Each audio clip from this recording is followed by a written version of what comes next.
Definition separate sets என்னென்னு பாருங்கள். ரெண்டு set 2 subsets A and B of a metric space capital X are said to be separated if both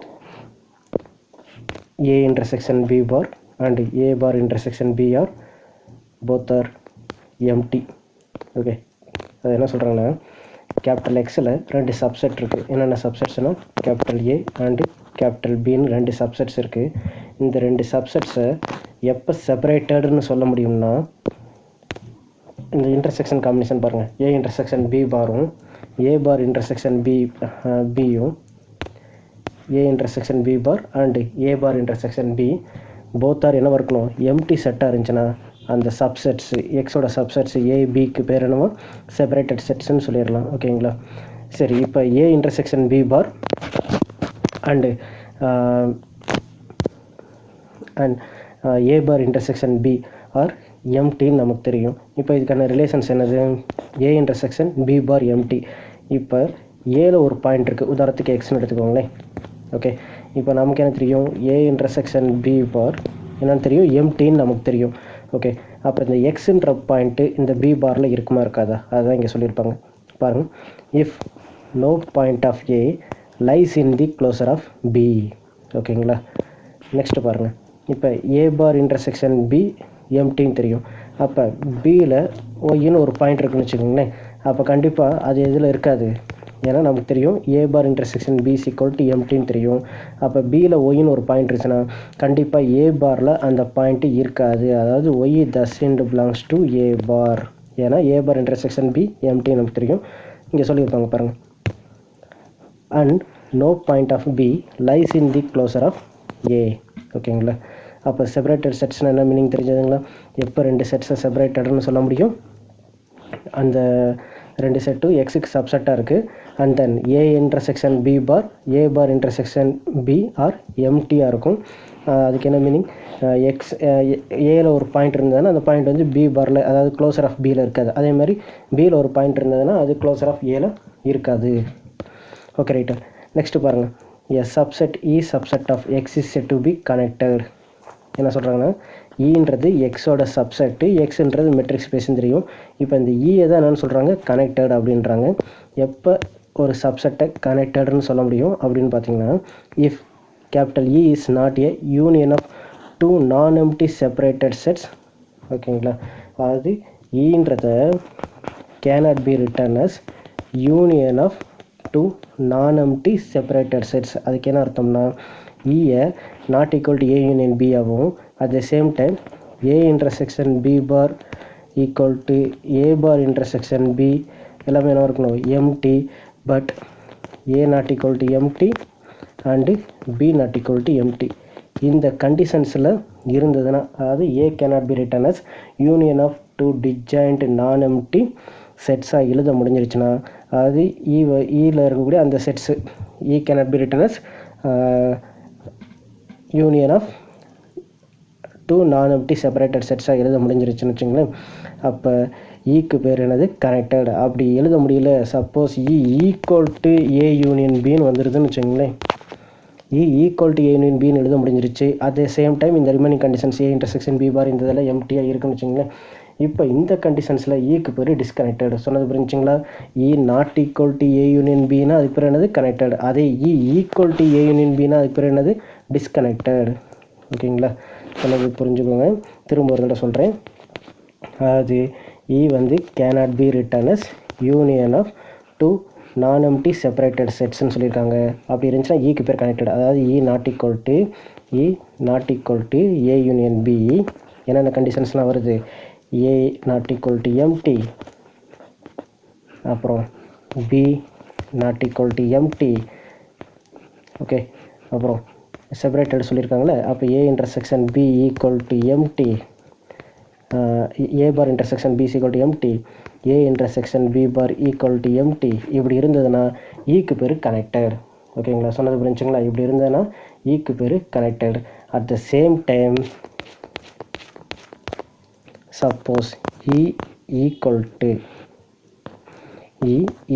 to A union பியாக இருந்து இந்த remaining கண்டிஷன்ஸ்லாம் இருக்குது பாருங்கள். இந்த கண்டிஷன்ஸ்லாம் இருந்துருச்சுன்னா இப்போ இப்போ இருக்கக்கூடிய இந்த கண்டிஷன்ஸ்க்கு படி ஈக்கு பேர் டிஸ்கனெக்டட். அதே இது இ நாட் ஈக்குவல்டாக இருந்தால் connected, E equal to remaining கண்டிஷன்னா சாட்டிஸ்ஃபை பண்ணுச்சுன்னா அதுக்கு பேர் என்னது?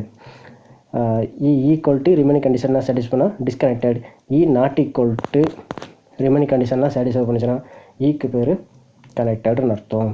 ஓகேங்களா, புரிஞ்சதுங்களா? Okay, right. இப்போ தீரம் பாருங்கள். If F is a continuous mapping of a metric space capital into a metric space capital Y. Fன்றது என்னது? Mapping from capital X into Y. இதில் கேபிட்டல் எக்ஸ்ன்றது மெட்ரிக் ஸ்பேஸு, கேபிட்டல் ஒய்ன்றதும் metric space. But F is a continuous function, continuous mapping.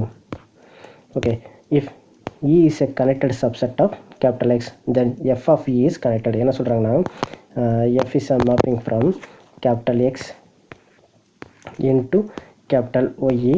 இதில் ஈன்னு ஒரு subset இருக்குது. ஓகேங்களா, இந்த ஈன்றது என்னவாக இருக்குன்னா கனெக்டடாக இருக்குது. ஈன்றது கனெக்டடாக இருக்குது. இப்போ இதோட இமேஜ், இப்போ இந்த ஃபங்க்ஷன் வந்து ஒய்க்கு மேப் ஆகும்போது அதோட இமேஜ் எஃப் ஆஃப் ஈன்னு வரும். அந்த எஃப் ஆஃப் இ என்னவாக இருக்கும்? சப்செட் ஆஃப் ஒய்யாக இருக்கும். இந்த எஃப் ஆஃப் இ என்னன்னு சொல்லணும்? இதையும் கனெக்டட் அப்படின்னு சொல்லணும். ஓகேங்களா, இதுக்கு ஷார்ட்டாக வேறு ஃபார்மேட்டில் இந்த கொஸ்டின் கேட்குறதா இருந்தால் prove that continuous image of a connected set is connected னு சொல்லி கொஸ்டின் கேட்கலாம். நோட் பண்ணி வச்சுக்கோங்க. Prove that continuous image of a connected set is connected னு சொல்லி கொஸ்டின் கேட்கலாம். ஓகேங்களா, சரி. ஓகே, இப்போ நம்ம என்ன ப்ரூவ் பண்ணோம்? எஃப் ஆஃப் இயை கனெக்டட்னு சொல்லி ப்ரூவ் பண்ணணும். பாருங்கள், to prove that F of E is connected. Suppose F of E is not connected. F of E is not கனெக்ட்னா என்ன அர்த்தம்? எஃப் ஆஃப் இன்றது டிஸ்கனெக்டட். டிஸ்கனெக்டடாக இருந்தால் என்னவாக இருக்கும்? எஃப் ஆஃப் இன்றதை ரெண்டு செட்ஸோட யூனியன் எழுதலாம். எந்த மாதிரியான செட்ஸு? செப்பரேட்டட் செட்ஸோட யூனியன் எழுதலாம். அப்போ A and B are not equal to empty. அந்த ஏயும் பி என்ன கண்டிஷன் செட் பண்ணுவோம்? Separated sets. செப்பரேட்டட் செட்ஸ்னு என்ன அர்த்தம்? F of E is equal to A union B, A and B are non empty. அப்புறம் A bar intersection B equal to empty. அப்புறம் A intersection B bar equal to empty. இந்த கண்டிஷனையும் satisfy பண்ணணும்னு அர்த்தம். ஓகேங்களா, இதுக்கு பேர் தான் not connected, that is disconnected. அப்போ டிஸ்கனெக்டட்னு அர்த்தம் F of E is equal to A union B, A not equal to empty, B not equal to empty, and A bar intersection B equal to empty, A intersection B bar equal to empty. இவ்வளோ conditions இருக்குது எதுக்கு? டிஸ்கனெக்டடுக்கு. ஓகேங்களா, சரி. Next line பாருங்கள். புட். இப்போ நல்லா கவனிங்க. எஃப் ஆஃப் இ என்னென்னு எழுதியிருக்காங்க? இப்போ தான் நம்ம ஏ யூனியன் பின்னு எழுதியிருக்கோம். இப்போ இ என்னவாக இருக்கும்? F inverse of A union பின்னு சொல்லிடலாமா? F inverse of A union B. இந்த F inverse of A union B எப்படி எழுதிக்கலாம்? F inverse of A union F inverse of பின்னு எழுதலாம். அப்போ இதிலேருந்து என்னென்னு சொல்லிடலாம்? இதிலேருந்து இந்த எஃப் இன்வர்ஸ் ஆஃப் ஏவும் சப்செட் ஆஃப் இ தான், எஃப் இன்வர்ஸ் ஆஃப் பியும் சப்செட் ஆஃப் பி தான். அதாவது நமக்கு என்னென்னு தெரியும்? F of E equal to A union B, therefore E equal to F inverse of A union F inverse of B னு நமக்கு தெரியும். ஓகேங்களா, அப்போ இதிலேருந்து என்னன்னு சொல்லிடலாம்? இந்த F inverse of Aவும் subset of E தான், F inverse of Bயும் subset of E தான். ஓகேங்களா, அப்போ capital G is equal to E intersection F inverse of A, H is equal to E intersection F inverse of B ன்னு எழுதலாம். அப்புறம் Gயும் Hயும் not equal to empty, G not equal to empty, Hயும் not equal to empty. Note பண்ணி வச்சுக்கோங்க. ஓகேங்களா, சரி. இப்போ G யூனியன் H என்னவாக இருக்குன்னு பார்க்கலாம். Gன்றது என்னது? இந்த இருக்குது E intersection F inverse of A union. ஹச்ன்றது என்னது? E intersection F inverse of B எழுதியாச்சு. இப்போ இந்த ரெண்டு காம்பினேஷன்ஸ்லேருந்து எதை எழுதிக்கலாம்? இ இன்டர்செக்ஷன் டிமார்கன்ஸ்லாம் யூஸ் பண்ணிங்கன்னா E intersection F inverse of A union F inverse of பின்னு எழுதலாம். ஓகே, அப்போ F inverse of A union B எப்படி எழுதிக்கலாம்? F inverse of A union பின்னு எழுதலாம். ஆல்ரெடி நமக்கு தெரியும் F inverse of A union பின்றது கேபிட்டல் ஈன்னு தெரியும். அப்போ இ இன்டர்செக்ஷன் இ என்னது? இ தான். அப்போ therefore G union H is equal to இயாக வந்துடுச்சு. ஓகே, அப்போ G E equal to G union H, அப்புறம் ஜி ஹெச் ரெண்டுமே என்னவா இருக்குது? Not equal to empty. ஜியும் எம்டி கிடையாது, ஹச்சும் எம்டி கிடையாது. அதுக்கு என்ன அர்த்தம்? G and H both are not equal to empty.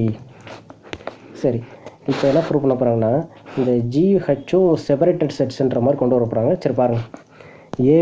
ஏ பார்னாலே க்ளோசர்னு தெரியும். Closure is a nothing but closed set. A bar is a closure set in capital YE. Since Fன்றது continuous on capital X, அப்போ inverse image of closed set is closed, அப்போ F inverse of A bar is closed in capital Xன்னு வந்துடும். சொன்னது புரிஞ்சுங்களா? A barன்றது closed set in capital Y, Fன்றது continuous mapping on capital X, so F inverse of A bar is closed in capital X.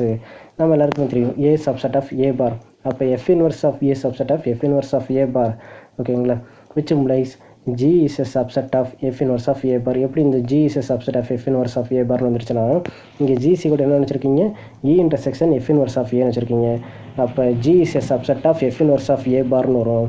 Okay, அப்போ F inverse of A is a subset of F inverse of A bar இருக்கிறதுனால G is a subset of F inverse of A barன்னு வந்துடும். சொன்னது புரிஞ்சுக்கலாம்? இந்த கான்செப்ட்ஸில் இருந்து தான் இந்த ஜின்றது subset of F inverse of A பார்னு வந்திருக்கு. ஏன்னா G is a subset of F inverse of A. Okay, சரி. இப்போ ரெண்டு சைடு க்ளோஸர் எடுத்துருங்க. அப்போ எஃப் இன்வர்ஸ் ஆஃப் இந்த ஜிக்கு க்ளோஸர் எடுத்தால் G bar, F inverse of A பாருக்கு க்ளோஸர் எடுத்தால் already F inverse of A பார்ன்றது க்ளோஸ்டு செட்டுக்கு க்ளோஸர் எடுத்தால் அதே தானே. அப்போ G bar subset of F inverse of A bar. இப்போ இந்த எஃப் இன்வர்ஸை ரெண்டு சைடு அப்ளை, அதாவது எஃப் ரெண்டு சைடு அப்ளை பண்ணிடுங்க. அப்போ F of G bar subset of A பார்னு வந்துடும். ஓகேங்களா? Since H is a subset of F inverse of B, ஏன்னா இங்கே இருக்குது. இதை வச்சு தான் நம்ம என்ன சொல்லியிருக்காங்க? H is a subset of F inverse of பின்னு சொல்லியிருக்காங்க. Which implies F of H என்ன மறுபடியும் ரெண்டு சைடு எஃப் அப்ளை பண்ணுங்கள். இப்போ F of H subset of பின்னு வந்துடும். ஓகேங்களா? நெக்ஸ்ட்டு பாருங்கள். அப்போ since A subset of A bar, F inverse of A subset of F inverse of A bar, அதில் இருந்து என்ன சொல்லியிருக்கோம்? G bar subset of F inverse of A barன்னு சொல்லியாச்சு. At the same time F of G bar subset of A bar, similarly F of H subset of Bன்னு சொல்லியிருக்கோம். இப்போ since A bar intersection B என்ன தெரியும்? MT. ஏன்னா already நம்ம சொல்லிட்டோம் first லைனில் இங்கேயே சொல்லிட்டோம்ல. என்னென்னு சொல்லியிருக்கோம் பாருங்கள், இந்த இடத்துல சொல்லியிருப்பாங்க. A and B are separated sets. Separated setsனா என்ன definitions? A bar intersection B equal to MT and A intersection B bar equal to MT நம்ம சொல்லியிருந்தோம். அப்போ அந்த separated sets டெஃபினிஷன்ஸ் படி தான் இங்கே என்ன செஞ்சுருக்காங்கன்னா, since A bar intersection B equal to MT, okay, and so இப்போ A bar இங்கே இருக்குது, பி இங்கே இருக்குது. இது ரெண்டுமே இதுக்கு இன்டர்செக்ஷன் போடும்போது எம்டி. இதோட சின்ன செட் என்னது? சப்செட் என்னது? F of G bar. அப்புறம் பியோட சப்செட் என்னது? F of H. அப்போ அதோட சப்செட்ஸும் இன்டர்செக்ஷன் போட்டால் தான் இருக்க போகுது, எம்டியாக இருக்க போகுது. அதான் இங்கே சொல்லியிருப்பாங்க. F of G bar intersection F of H subset of F of G bar என்னது? ஏ பாருக்கு subset, F of H subset, பிக்கு சப்செட்டு. அப்போ which is subset of A bar intersection B. So F of G bar intersection f of h subset of a bar intersection b which is equal to என்னன்னு கிடச்சிரும்? எம்டின்னு கிடச்சிரும். இப்போ இந்த image தானே. இப்போ இதுக்கு ஹோலாக என்ன செஞ்சுக்கலாம் நம்ம? எஃப் ஆஃப் ஆல்ரெடி நமக்கு தெரியும், F of G bar intersection H nothing but என்னது? Subset of F of G bar intersection F of ஹைச்ன்னு நமக்கு தெரியும். அப்போ இந்த செட்டு இன்டர்செக்ஷன் போடும்போது எம்டின்றப்ப அதோட smallest subset F of G bar intersection H என்ன இருக்கும்? எம்டியாக தான் இருக்கும். அப்போ விச் இம்ப்ளைஸ் அப்போ F of G bar intersection H is equal to empty, therefore G bar intersection H என்ன தான் இருக்கும்? எம்டியாக தான் இருக்கும். ஓகேங்களா? ஏன்னா எஃப்ன்றது கண்டினியூஸ் ஃபங்க்ஷன் நமக்கு தெரியும். அப்போ அதோட இமேஜ் கரஸ்பாண்டிங்க எம்டிக்கு தான் எம்டி மேப் ஆக போகுது. சிமிலர்லி வி கேன் ஃபைண்ட் எப்படி இப்போ G bar intersection H empty infer பண்ணுறோமோ அதே மாதிரி என்ன செஞ்சிடலாம்? ஜி இன்டர்செக்ஷன் ஹைச் பார் என்ன செஞ்சுக்கலாம்? எம்டின்னு சொல்லி ப்ரூவ் பண்ணிடலாம். அதனால தான் similarly we can find G intersection H bar equal to empty. இப்போ என்ன கிடச்சிருக்கு? ஜி இன்டர்செக்ஷன் ஹெச் பாரும் எம்டி, அப்புறம் ஜி பார் இன்டர்செக்ஷன் ஹெச்சும் ஈக்குவல் டு எம்டி. அப்போ இந்த ரிலேஷன் படி ஜிக்கும் ஹெச்சுக்கும் என்ன பேர்? Separated sets. அப்போ G and H are separated sets. And E எப்படி எழுதியிருக்காங்கன்னு பாருங்கள். இந்த இடத்துல இ எப்படி எழுதியிருக்காங்க?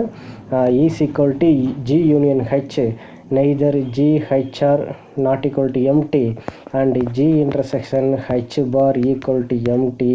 G bar intersection H is equal to empty, that is G and H are separated sets. E subset of E equal to G union H, G H are non-empty, therefore E க்கு பேர் என்னது? disconnected. E is disconnected ன்னு வந்துருச்சு. ஓகேங்களா? பாருங்கள். therefore hence E is G and H are connected. So E is, I think this one is a wrong statement. You please to write E is disconnected. Hence E is disconnected வந்துருச்சு. இந்த இடத்துல connected கிடையாது. ஈன்றது என்னவா இருக்குது, இ is disconnected. ஆனால் which is a contradiction. ஏன் கான்ட்ராடிக்ஷன்னா உங்கள் கொஸ்டினில் ஈக்கு என்னன்னு கொடுத்து வச்சுருக்காங்க, கனெக்டடுன்னு கொடுத்து வச்சுருக்காங்க.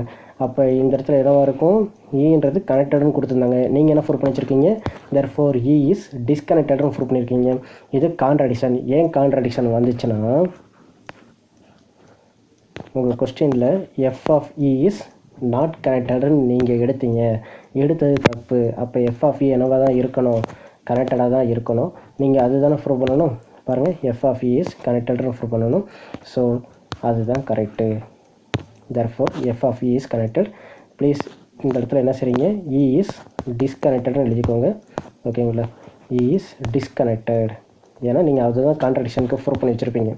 ஏன்னா ஜி அண்ட் ஹெச் ஆர் செப்பரேட்டட்னு சொல்லியிருப்பீங்க. அந்த கான்செப்ட் படி என்னவாக இருக்கும், இ இஸ் டிஸ்கனெக்டட்னு மாறிடும். ஆனால் உங்கள் கொஸ்டினில் கனெக்டட்னு கொடுத்துருப்பாங்க. அதனால தான் கான்ட்ராடிக்ஷன் வந்துருச்சு. தேர்ஃபோர் எஃப் ஆஃப் இ என்னவாக மாறிடும், கனெக்டடாக தான் மாறும். ஓகே, நெக்ஸ்ட் தியரம் பாருங்கள். Theorem 11. Let F be a continuous real function.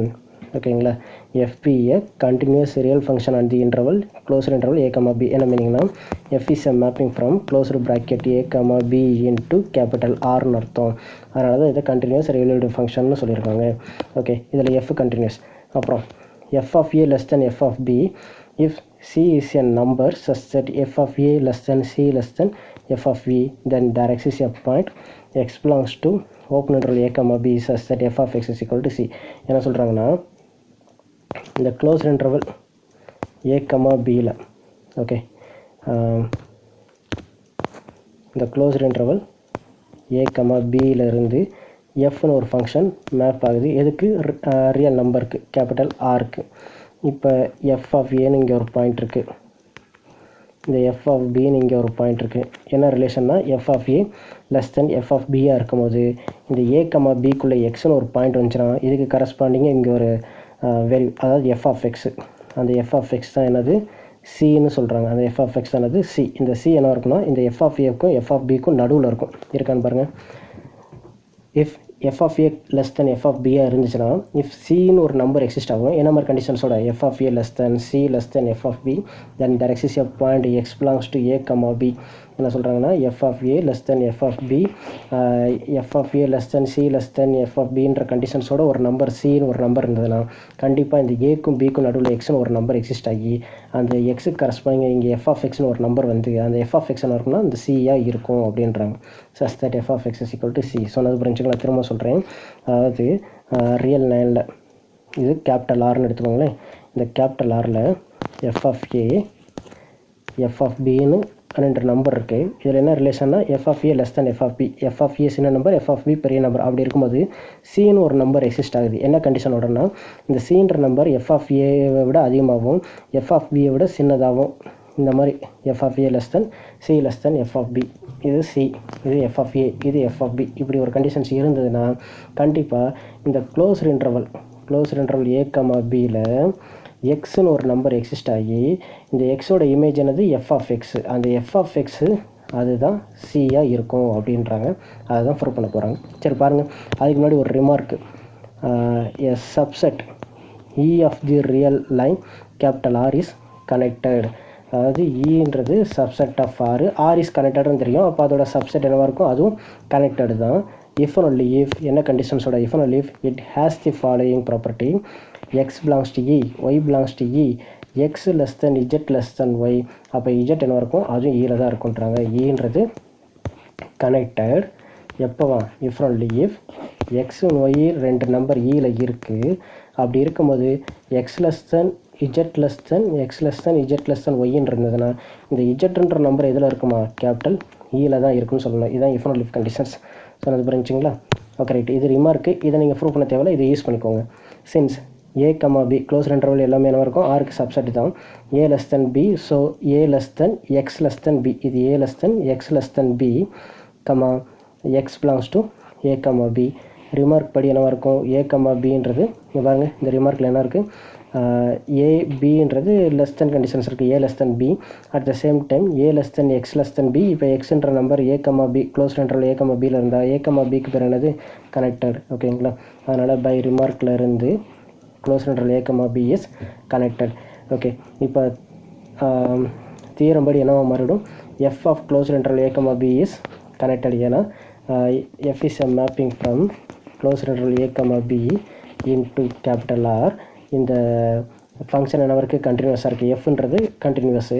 இந்த a, b closed interval a, b என்னவா இருக்குது, கனெக்டடாக இருக்குது. அப்போ தீரம் படி என்னவா இருக்கும், இந்த a, b கனெக்டடாக இருக்குது. அப்போ தீரம் படி இந்த இதோட image F of a, b என்னவா இருக்கும், கனெக்டட். இப்போ தான் போன தீரம் பார்த்தோம்னா தீரம் 10ல், ஓகேங்களா. ஈன்றது கனெக்டடானா அதோட இமேஜ் எஃப் ஆஃப் கனெக்டட்னு பார்த்தோம். அப்போ இங்கே a, b இஸ் கனெக்டட்னா F of closed interval a, b is கனெக்டட்னு நமக்கு தெரியும். Okay right. அப்போ F of a, b is connected. இப்போ நம்ம என்ன ப்ரூவ் பண்ணணும், கொஸ்டின்ஸில் என்ன கேட்டிருக்காங்க, சின்னு ஒரு நம்பரை வந்து ஏக்கும் பிக்கும், அதாவது எஃப் ஆஃப் ஏக்கும் எஃப் ஆஃப் பிக்கும் நடுவில் இருக்குது, ஓகேங்களா. அப்போ கரஸ்பாண்டிங் எக்ஸ்ன்ற ஒரு number a, b open interval a, bக்குள்ளே எக்ஸிஸ்ட் ஆகி அந்த எஃப் ஆஃப் எக்ஸ் என்ன இருக்கணும், சின்னு சொல்லி ப்ரூவ் பண்ணணும், ஓகேங்களா. புரிஞ்சதுங்களா. இந்த கண்டிஷன்ஸ் தான் நம்ம ப்ரூவ் பண்ண போகிற கண்டிஷன்ஸு.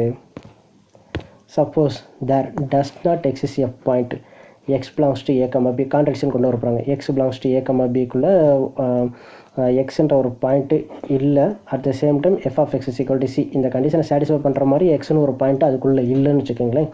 தென் சொன்னது புரிஞ்சுங்களா, X does not belongs to a, b for F of X equal to C. இந்த கண்டிஷனை சாட்டிஸ்ஃபை பண்ணுற மாதிரியான எந்த ஒரு எலமெண்ட்டும் a, bக்குள்ளே இல்லை. அப்போ then F of closed interval a, b இது எப்படி எழுதிக்கலாம், F of closed interval a, b intersection -∞, c union F of a, b intersection c, இன்ஃபினிட்டின்னு எழுதிக்கலாமா. இந்த ஃபார்மேட்டில் எழுதலாமா. இன்டர்செக்ஷன் போட்டால் என்ன வரப்போது, திரும்ப எஃப் ஆஃப் a, b தான் வரப்போகுது. அப்போ இதுவும் ஓப்பன் இன்டர்வல், இதுவும் ஓப்பன் இன்டர்வல், ரெண்டையும் a, bன்னு தனித்தனியாக எடுத்துக்கோங்க. அப்போ அதை a யூனியன் bன்னு எழுதிக்கலாம். இதுக்கு பேர் a, இதுக்கு பேர் b. அதனால தான் இங்கே யூனியன் வரனால a யூனியன் பின்னு எழுதியிருப்பாங்க. பாருங்கள் இந்த லைனை இருக்கா, a யூனியன் பின்னு எழுதியிருக்காங்கன்ட்டு. Okay right. இப்போ இதுக்கும் இன்டர்செக்ஷன் போட்டால் என்ன இருக்கும், டிஜாயிண்ட். இது ரெண்டுக்கும் இன்டர்செக்ஷன் எக்ஸிஸ்ட் ஆச்சுன்னா அதான் இருக்கும், எம்டியாக இருக்கும். ஓகே. அப்போ a and b are disjoint open sets in F of a, b. அப்போ டெஃபரன்சஸ் படி என்ன வரும், எஃப் ஆஃப் a, b இப்போ எப்படி, அதாவது F of closed interval a, b இருக்குது பார்த்தீங்களா. இது என்ன மாறிடுச்சு, a யூனியன் b எழுதி ஏயும் நாட் ஈக்குவல் டு எம்டி, பியும் நாட் ஈக்குவல் டு எம்டி. ஆனால் இந்த a யூனியன் b இருக்குது பார்த்தீங்களா, அதுக்கு இன்டர்செக்ஷன், அதாவது a intersection b equal to எம்டியாக இருக்குது. அதாவது a not equal to empty, b not equal to empty. ஆனால் a intersection b equal to empty, F of a, b இருக்குது பார்த்தீங்களா, அதுக்கு அது என்னவா இருக்குது, a யூனியன் பிக்கும் ஏக்கும் பிக்கும் யூனியன் போட்டால் ஈக்குவலாக இருக்குது. அப்போ எஃப் ஆஃப் a, bக்கு வேறு என்னது, டிஸ்கனெக்டட். ஓகேங்களா. F of a, b is disconnected which is a contradiction to 1. ஏன்னா எஃப் ஆஃப் a, b என்ன சொல்லியிருக்கீங்க, கனெக்டட்னு சொல்லியிருக்கீங்க. இப்போ என்ன ப்ரூவ் பண்ணி வச்சுருக்கீங்க, டிஸ்கனெக்டட்னு சொல்லி வச்சுருக்கீங்க. So contradiction. ஏன் கான்ட்ரடிக்ஷன் இருந்துச்சுன்னா இந்த இடத்துல நீங்கள் என்ன செஞ்சு வச்சுருக்கீங்க, தேர் டஸ் நாட் எக்ஸிஸ்ட்னு எடுத்தீங்க. அப்போ இது ராங்கு. இது ராங்னா இந்த ஸ்டேட்மெண்ட் ராங்குனா இந்த ஸ்டேட்மெண்ட் தான் கரெக்டு. அப்போ எக்ஸ்னு ஒரு நம்பர் ஓப்பன் இன்டர்வல் a, bயில் எக்ஸிஸ்ட் ஆகி F of X is equal to சியாக தான் இருக்கும். ஸோ அவர் அசம்ஷன் இஸ் இந்த இடத்த சொல்லியிருப்பாங்க which is a contradiction to 1, assumption wrong. அப்போ இந்த கண்டிஷன்ஸு கரெக்டு. ஓகேங்களா. அதான் ப்ரூவ் பண்ணியாச்சு நம்ம.